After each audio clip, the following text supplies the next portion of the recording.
What's going on, YouTube? Welcome back to the channel. I know I don't make a lot of videos lately. I've been busy getting after it.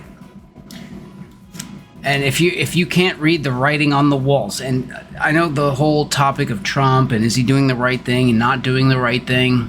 Is he just another cog in the machine? You know, some people believe that, you know, he got voted in because they allowed it. You know, whatever is going to happen is they have way too much power, and whatever is going to happen is going to happen. You know, there's nothing.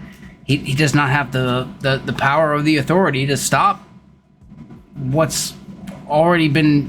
And maybe this is like years of neglect and buildup, and there is no other option. I don't know, but look at, delete the politics and just look at the money for a minute.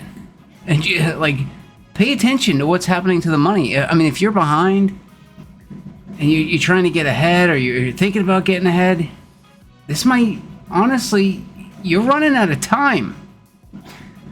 Because once everything is fully digital, which we're definitely heading in that direction, if you cannot read the writing on the wall, there's no more little side gigs.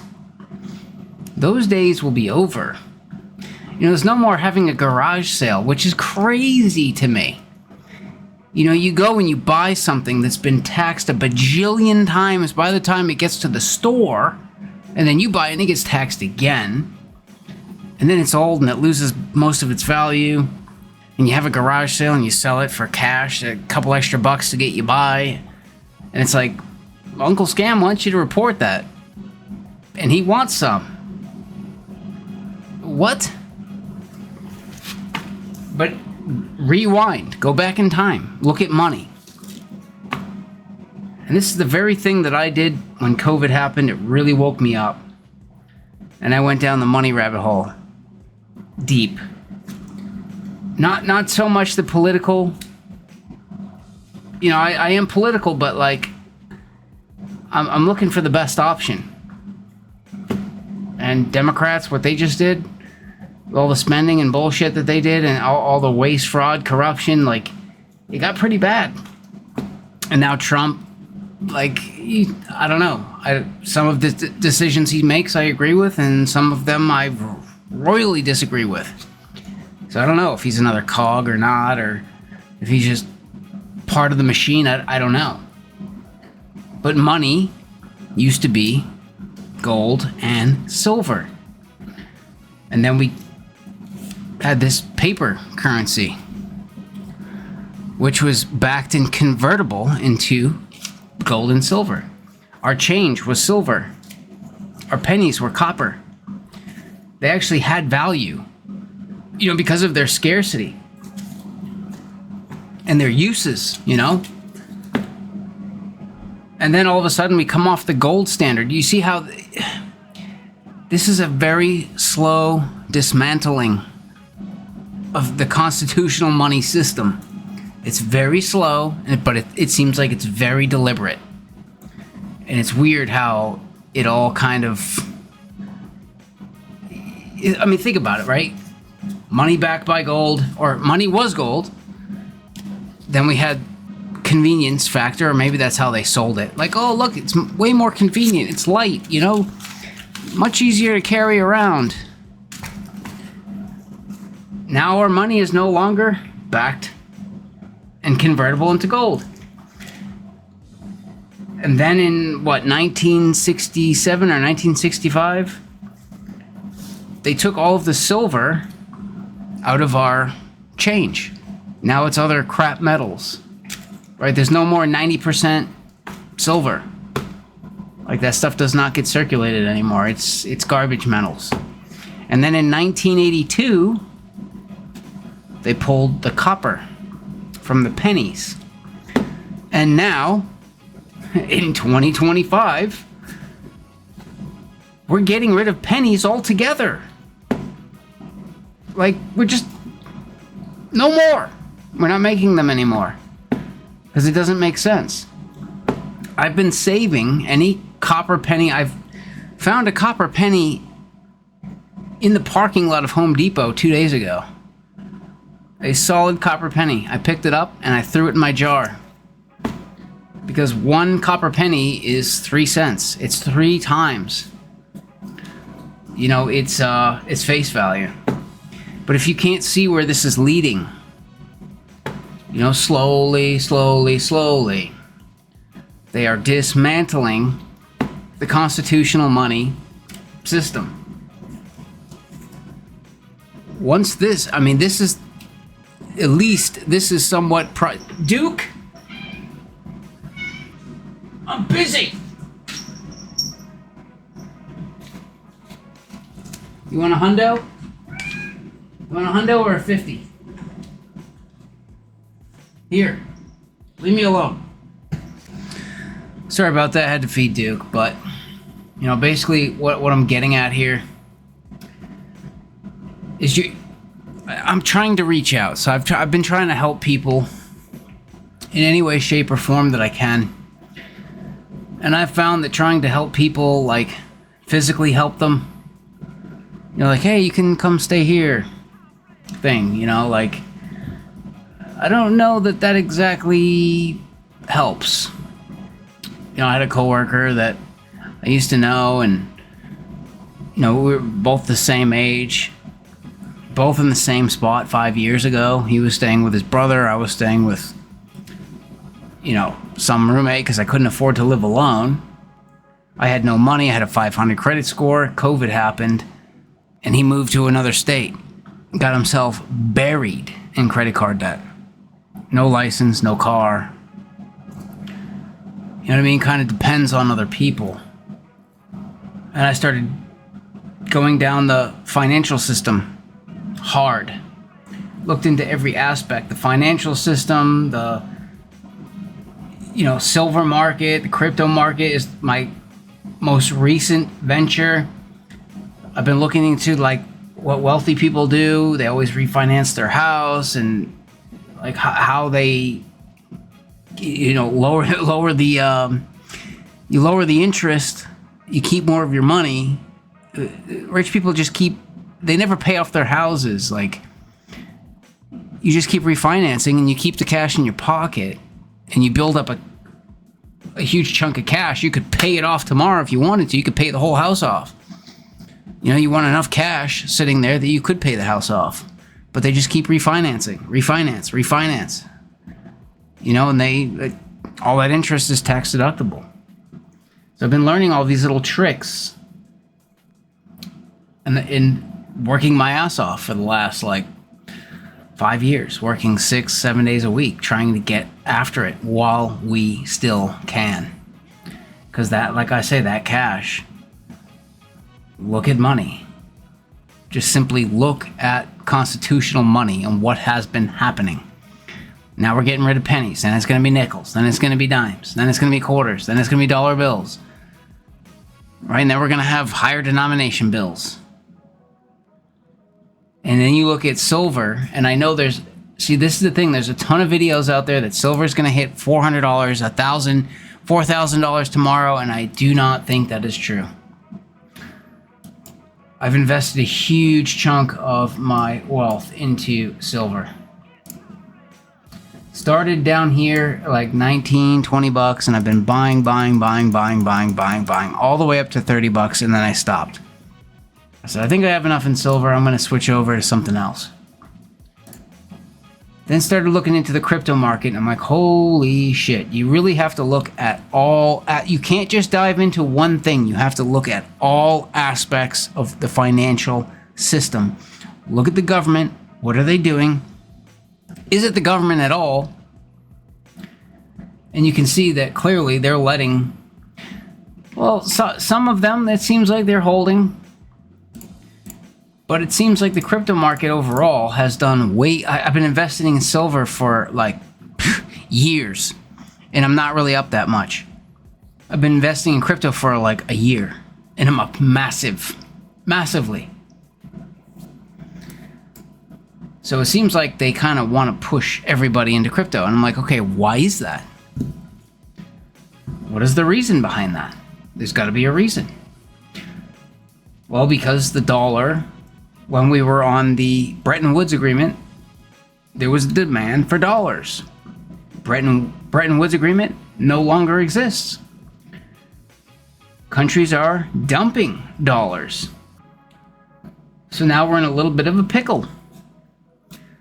So the government sees, potentially, we can use the crypto market. We can have stable coins. Those stable coins buy US treasuries. So if we can get, this huge crypto market thing going, and the US be a leader in this crypto market, which they're going to tokenize everything. Everything's going to be tokenized. The cash, the whole cash thing is going to be gone. I mean, pay attention. Look what's happening. I honestly believe, I don't think it's going to happen tomorrow. I think it's years and years to come, but it's slowly happening right before our eyes. But they're trying to create new demand for the dollar through the crypto market. So what does that mean for silver? Because gold's been flying up, because it's now a tier 1 asset again. Silver's not. Copper's not. Right? So I think, these big institutions, the government, they've been, and I get it. They've been suppressing the price of silver. It should be $400 an ounce right now, but it's not. It's 30 something. Right? They suppress the shit out of it because they want to use that metal to make weapons, guns, bombs, whatever.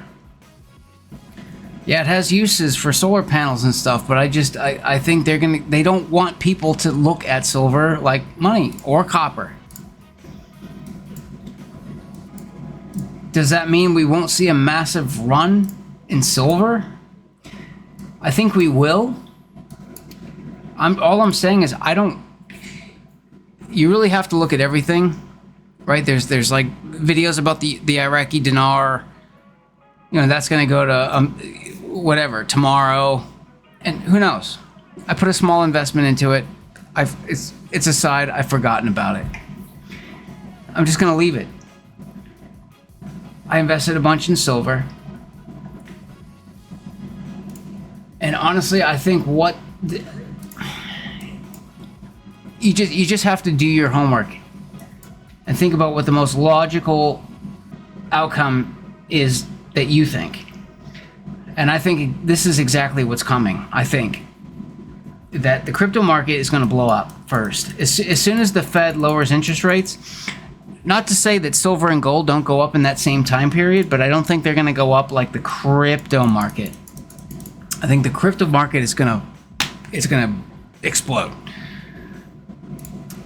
And then after the crypto market explodes, and probably some low cap stocks also explode, I think once that happens, there's going to be a bunch of people in the crypto market that just made a ton of money, and they're going to want to get out and rotate into something else that's undervalued. And I think, well, gold's been going up steadily. Silver hasn't seen much attention. When people rotate out of the crypto market is, I think, when silver and copper see their day. Right? That's when we get a massive pop in these two asset classes, right? So I'm betting, and this is my bet. Look at silver price action here. Zoomed out. It's a rising, an ascending channel, if you will. That's bearish. But much bigger picture, 50-year cup and handle pattern that we're in. Right? So long term, that is a super bullish pattern. But short term, we're in a bearish pattern.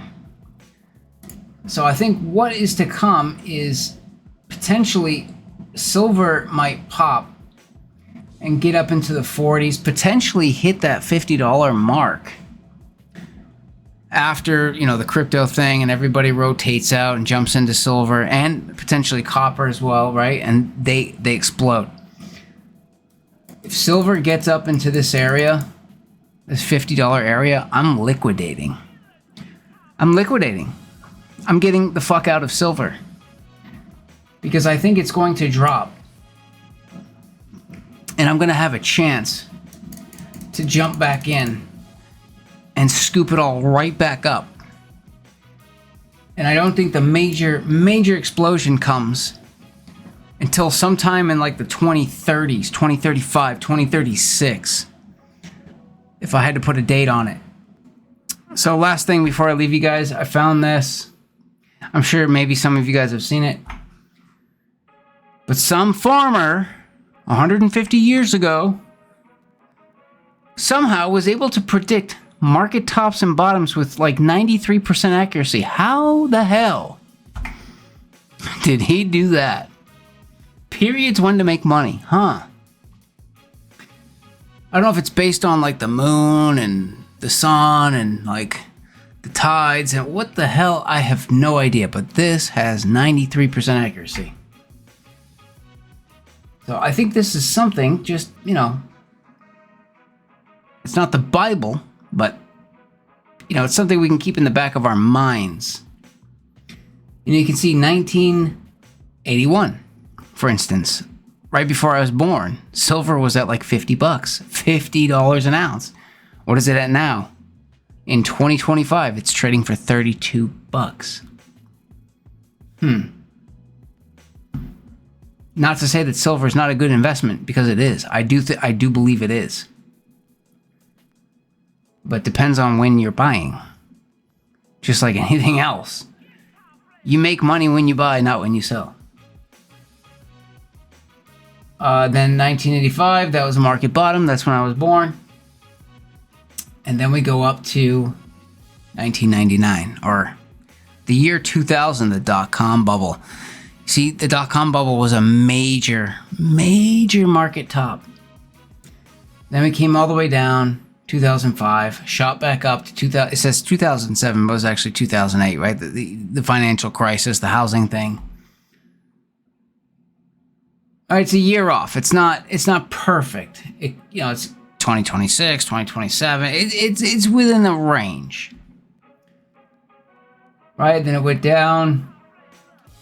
From there, 2012 hit a bottom. Shot back up. It says 2019. It's again, it's a year off. 2020. COVID. How did it know? Isn't that like really freaking weird to you? COVID crash, boom, right? Came all the way down. And now, and think about it. Think about the COVID crash and how much it has rebounded. From 2022, actually, it was like 2021 until now. Leading into 2026, how freaking almost parabolic the stock market has been. And the crypto market. Well, the crypto market I still feel like has some legs. A lot of legs. But it's saying like 2026, so it might be 2027. It could be 2026, but within a range, right? But this is a minor. This market top that we're heading into is a minor top. And then we go back down, but when 2032, 2033, 2034, somewhere in that range, we're going to be hitting bottom. And we're going to be launching like the next, after this market top and bottom, at least we can have a range and be watching. Like if you think you've missed out on everything and this is it, like I'm never going to make it, I'm screwed. Here's a clue for you. You have a massive opportunity coming. And you've got years to prepare. Years. Not months. I'm not saying the window for you is closing tomorrow. I'm saying it is going to close, though, at some point. And as time goes along, things could get harder and harder. Nobody knows the future. But from 2032-ish to 2035, that could be one of the biggest money-making opportunities, especially if you're in your 40s. This could be one of the biggest money-making opportunities of your life. So make sure, and look at the dates and be like, okay, well, when we get here, how old am I? When we get here, how old am I? Start doing your homework. Stop, get up off your ass. I'm not saying to everybody. I'm saying the people who feel stuck, that are like, oh, I want to get ahead. I don't know what to do. This should at least give you a little bit of a roadmap. You know what I mean? Get after it as hard as you can. Go do a second job. Go try to do side gigs if you can. If you can't, look into what you're doing and what the tax implications are going to be.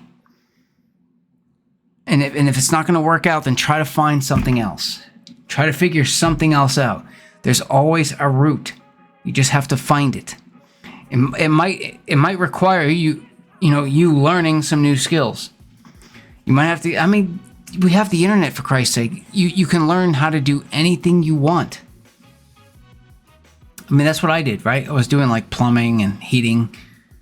I was like, I don't really like doing that stuff, but like, I'd love to do built-ins and carpentry. So I went out on the internet and found all these people willing to share how to build furniture. And I'm like, okay, all I need is some tools. So I started working my ass off, acquiring tools, built a workshop, and now I can do finished carpentry, built-ins, and all kinds of stuff. And I'm making a killing at it. A killing doing that stuff. When those jobs are there. They're not here right now, for sure, but yeah, I was doing built-ins like crazy out of my basement in an apartment. And that's what got me into my house. You know what I mean? You have to find a way. There's always a way. My buddy, I don't know, man. I feel like I could better help somebody through YouTube than I could trying to physically help somebody. I'm like, hey, I got a side gig this weekend. You want to come work? Nah, I don't really feel like it. I don't know. I'm like, well, you don't have a license, you don't have a car, but you don't feel like working?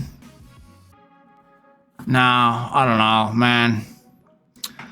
Probably gonna leave the state. I'm like, you just got here.